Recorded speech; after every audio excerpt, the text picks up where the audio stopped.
درود پاک کب کب کہاں کہاں اور کیسے کیسے کام آتا ہے۔ ایک بہت ہی خوبصورت واقعہ، بڑا ایمان افروز واقعہ ہے جو میں آپ کے سامنے پیش کرتا ہوں۔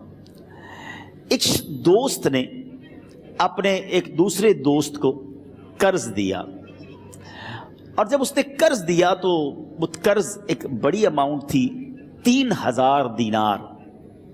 وہ ٹائم آ گیا جب اس ٹائم وہ قرض لینے کے لیے اپنے دوست کے پاس گیا کہ بھائی مجھے میرے پیسے واپس دو، تو اس نے کہا کہ پیسے تو نہیں ہے میرے پاس، میں کولیپس ہو گیا ہوں، بزنس اب میرا ختم ہو گیا ہے، میں تمہاری رقم نہیں دے سکتا۔ اس نے ایک اور ٹائم دے دیا اسے کہ ٹھیک ہے اب اتنے دنوں کے بعد میں دے دوں گا۔ وہ ٹائم بھی گزر گیا، اور جب وہ ٹائم بھی گزر گیا تو اس کے بعد اس دوست نے کہا کہ اب تو پیسے دے دو بھائی، میرا ٹائم پورا ہو گیا ہے۔ پھر نہ دے سکا ٹائم۔ آخر کار معاملہ جو ہے وہ کورٹ میں چلا گیا، قاضی کے پاس چلا گیا۔ اب قاضی نے جس کو پیسے دینے تھے اس کو بلایا اور کہا کہ بھائی آپ کو اس کے پیسے دینے ہیں؟ کہتا ہے ہاں پیسے تو دینے ہیں۔ تو کہا پھر دیتے کیوں نہیں ہو؟ کہا پیسے ہیں ہی نہیں، کاروبار ہی ختم ہو گیا ہے، قرضہ تو لیا تھا، اب میرے پاس بچا ہی کچھ نہیں ہے۔ تو کہا اچھا اب یہ بتاؤ کہ کب دو گے، کیسے دو گے؟ اس نے کہا بس میرے پاس پیسے ہی نہیں ہیں۔ تو کہا اب تمہارے پاس 30 دن کا ٹائم ہے، 30 ڈیز میں یا تو اس کے پیسے لوٹا دو یا 30 دن کے بعد تمہیں قید کر دیا جائے گا۔ یہ شخص اب گھر آیا، پیسے تو تھے نہیں، مگر شاید علماء نے لکھا کتابوں میں، یہ واقعہ کئی بڑی بڑی کتابوں میں لکھا اور درود پاک کے فضائل کی بڑی بڑی کتابوں میں لکھا، اور اس شخص نے سوچا کہ اس نے ایک حدیث پاک پڑھی ہوئی تھی کہ جس میں یہ نبی پاک علیہ الصلوۃ والسلام نے فرمایا ہے، جس کا مضمون ہے کہ جو شخص پریشان ہو، مصیبت زدہ ہو، اسے چاہیے کہ مجھ پر کثرت سے درود پاک پڑھے، کیونکہ درود پڑھنا مصیبتوں اور پریشانیوں کو لے جاتا ہے۔ اب اس عاشق رسول نے سوچا اور تو کچھ ہے نہیں، اب میں درود پاک پڑھنا شروع کرتا ہوں۔ صبح سے لے کر شام تک وہ درود پاک پڑھنے لگ گیا۔ 27 دن گزر گئے، only 3 days left، 3 دن باقی تھے قاضی کے پاس جانے میں۔ 27 دن گزر گئے درود پڑھتے پڑھتے۔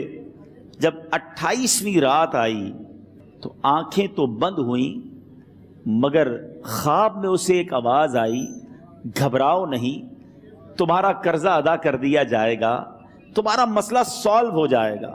صبح اٹھتا ہے، درود پاک پڑھ رہا ہے، مگر کہتا ہے یہ آواز سے تو مسئلہ حل نہیں ہوگا، پیغام کیا ہے اسے سمجھ نہ آیا۔ 28واں دن گزر گیا، 29ویں رات آ گئی، مگر اب آنکھیں بند ہوئیں اور قسمت جاگ اٹھی۔ نبی پاک صاحب لولاک صلی اللہ تعالیٰ علیہ وسلم خواب میں تشریف لائے، اور پیارے آقا صلی اللہ تعالیٰ علیہ وسلم نے فرمایا گھبراؤ نہیں، علی بن عیسیٰ وزیر کے پاس جاؤ، وہ تمہارا قرضہ ادا کر دے گا۔ اب یہ عاشق رسول صبح اٹھا تو ویری فریش، حشاش بشاش کہ اب تو کام ہو گیا، نبی پاک نے خواب میں آ کر بشارت دی ہے۔ مگر پھر ذہن میں سوال آیا کہ علی بن عیسیٰ کے پاس جاؤں گا تو ثبوت کیا ہے، پروف کیا ہوگا؟ میں جا کر اس کو کہوں گا کہ میرا قرضہ دے دو تو ایسے تو قرضہ نہیں دے دینا، اور میں نے اس کو کہا کہ مجھے نبی پاک نے خواب میں کہا ہے، اور اس نے اگر مجھ سے کوئی نشانی مانگی تو میں نشانی کیا دوں گا؟ آخری دن تھا، 29واں دن تھا، وہ بھی درود پڑھتے پڑھتے گزر گیا۔ 30th نائٹ آ گئی، صبح وہ دن ہے جب عدالت میں جانا ہے۔ اب اس رات پھر نبی پاک علیہ الصلوۃ والسلام خواب میں تشریف لائے، اور آقا علیہ الصلوۃ والسلام نے فرمایا کہ علی بن عیسیٰ وزیر کے پاس جاؤ، وہ تمہارا قرض ادا کر دے گا۔ کہ حضور چلا تو جاؤں گا، لیکن اگر وزیر نے مجھ سے کوئی نشانی طلب کی تو میں کیا جواب دوں گا؟ پیارے آقا علیہ الصلوۃ والسلام نے کمال کا ارشاد فرمایا کہ علی بن عیسیٰ سے کہنا کہ تم روزانہ فجر کی نماز کے بعد 5000 بار درود پاک پڑھتے ہو، یہ راز فقط تم جانتے ہو اور تمہارا رب جانتا ہے۔ اب یہ جب صبح اٹھا تو ایک نشانی بھی مل چکی تھی۔ عدالت میں جانے سے پہلے وزیر کے دربار میں پہنچ گیا، اسے یہ ڈر تھا کہ آج پیسے نہ لوٹائے تو سزا ہو سکتی ہے۔ جب وزیر کے دربار میں پہنچا تو وزیر اپنے مشیروں کے ساتھ بیٹھا تھا۔ کہا مجھے آپ سے بات کرنی ہے۔ کہا بتاؤ کیا بات کرنی ہے؟ کہا میں ایک پیغام لایا ہوں آپ کے لیے۔ اچھا کس کا پیغام لائے ہو؟ کہا میں نبی پاک جناب محمد مصطفیٰ صلی اللہ تعالیٰ علیہ وسلم کا پیغام لایا ہوں۔ وہ عاشق رسول وزیر تھا، کہتا بتاؤ میرے آقا نے کیا پیغام دیا ہے؟ کہ حضور میں 3000 دینار کا مقروض ہوں، آج آخری دن ہے اور میرے آقا نے مجھے بشارت دی ہے کہ آپ سے کہوں کہ آپ میرا قرض ادا کر دیجئے۔ علی بن عیسیٰ کہتا ہے کوئی ثبوت ہے آپ کے پاس؟ ہے کوئی دلیل بھی ہے آپ کے پاس؟ میں کیسے مان لوں کہ آپ کو نبی پاک علیہ الصلوۃ والسلام نے بھیجا ہے؟ عاشق رسول کہتا ہے خالی ہاتھ نہیں آیا، میرے آقا نے مجھے دلیل بھی عطا فرمائی ہے، مجھے ایک ایویڈنس بھی دیا ہے، اور پروف یہ ہے حضور کہ آپ روزانہ صبح فجر کی نماز کے بعد نبی پاک صلی اللہ تعالی علیہ وسلم کی بارگاہ میں درود و سلام کا نذرانہ پیش کرتے ہیں۔ جب تک 5000 کا عدد پورا نہیں ہوتا آپ اس وقت تک کسی اور سے بات نہیں کرتے، اور اے وزیر صاحب یہ رات صرف آپ کو پتا ہے اور آپ کا رب جانتا ہے۔ اللہ اکبر! وہ وزیر تو جس کو کہے نا جھوم اٹھا، ایسا عاشق رسول وزیر تھا جو روزانہ صبح 5000 درود پڑھتا ہو، اس کی تو عید ہو گئی نا۔ وہ کہتا ہے مرحبا یا رسول اللہ، میرے آقا نے میرے درود قبول کر لیے، اس سے بڑھ کر میرے لیے سعادت کیا ہوگی۔ اب یہ وزیر اپنی سیٹ سے اٹھتا ہے، اپنے کمرے میں جاتا ہے، تھوڑی دیر بعد واپس آ کر اس عاشق رسول کے ہاتھ میں 3000 دینار رکھ کر کہتا ہے حضور پہلے 3000 دینار تو نبی پاک کا حکم کی میں ادب سے بجا لاتا ہوں، میرے آقا نے جو حکم فرمایا یہ 3000 دینار آپ کو پیش کرتا ہوں، حضور ایک اور 3000 دینار لیجئے۔ میرے گھر آپ آئے، اتنی اچھی خبر سنائی، آپ نے قدم رنجا فرمایا، یہ 3000 اس کا نذرانہ ہے، اور ایسا کیجئے 3000 اور لیجئے، اس سے اپنے بچوں کے لیے کچھ چھوٹا موٹا کام شروع کیجئے اور ایک وعدہ کر کے جائیے، آج کے بعد زندگی میں آپ کو جب بھی کوئی کام پڑے میں آپ کا بھائی ہوں، مجھے یہ خدمت کا موقع دیجئے گا۔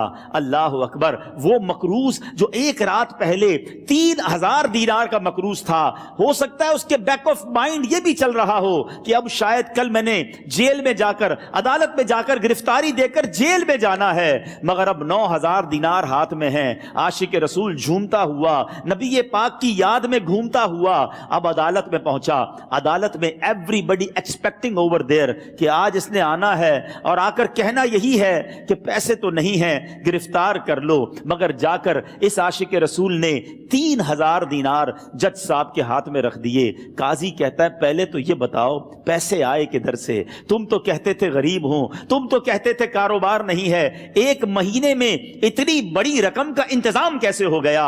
سبحان اللہ! اس عاشق رسول نے گویا زبان حال سے یہ کہا ہوگا کہ یہ تو کرم ہے ان کا، ورنہ مجھ میں تو ایسی بات نہیں، اتنا دیا سرکار نے مجھ کو، اتنی میری اوقات نہیں۔ اس نے وہ پورا واقعہ بھری عدالت میں سنا دیا۔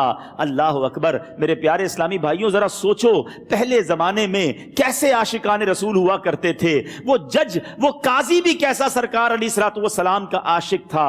اپنی سیٹ سے اٹھتا ہے، بھرے دربار میں، بھری عدالت میں، وہ اپنے چیمبر میں، اپنے کمرے میں جاتا ہے، اور تھوڑی دیر بعد واپس آ کر اس کے ہاتھ میں بھی 3000 دینار ہیں، اور وہ 3000 دینار جو ہے وہ اس عاشق رسول کے ہاتھ میں رکھتا ہے کہ سارا ثواب علی بن عیسیٰ کیسے لے جائے، میں بھی تو نبی پاک کا غلام ہوں، میں تمہارا قرضہ میں ادا کرتا ہوں۔ اچھا، اب ایک اور عجیب سینیریو یہ بن گیا کہ جس نے کیس کیا تھا، جس نے دعویٰ کیا تھا، وہ بھی یہ سارا منظر دیکھ رہا تھا۔ کہتا ہے جج صاحب ذرا رکیے، میں بھی اپنے آقا کا امتی ہوں، اور ایک کام کیجئے، قلم کاغذ منگوائیے، اس عاشق رسول کا قرضہ ہی میں معاف کر دیتا ہوں۔ اچھا، اب عاشق رسول نے وہ واپس 3000 دینار جو جج صاحب نے دیے تھے وہ واپس جج صاحب کو دیے کہ حضور یہ پیسے آپ ہی رکھ لیں، قرضہ ہی معاف ہو گیا، اب آپ کے پیسے کا میں نے کیا کرنا ہے؟ جج صاحب کہتے ہیں جو پیسے نبی پاک کے نام پر نکالے ہیں اب مجھے واپس نہیں چاہیے، یہ بھی تم اپنے ساتھ لے جاؤ۔ اللہ اکبر! میرے میٹھے اسلامی بھائیوں، وہ عاشق رسول ایک رات پہلے 3000 دینار کا مقروض ہے، اب 12000 دینار لے کر گھر کو واپس جا رہا ہے۔ اس ایک واقعے کے اندر جو ہم سب کے لیے درس ہے، جو ہم سب کے لیے پیغام ہے، شاعر لکھتے ہیں نا، دکھوں نے تم کو جو گھیرا ہو تو درود پڑھو،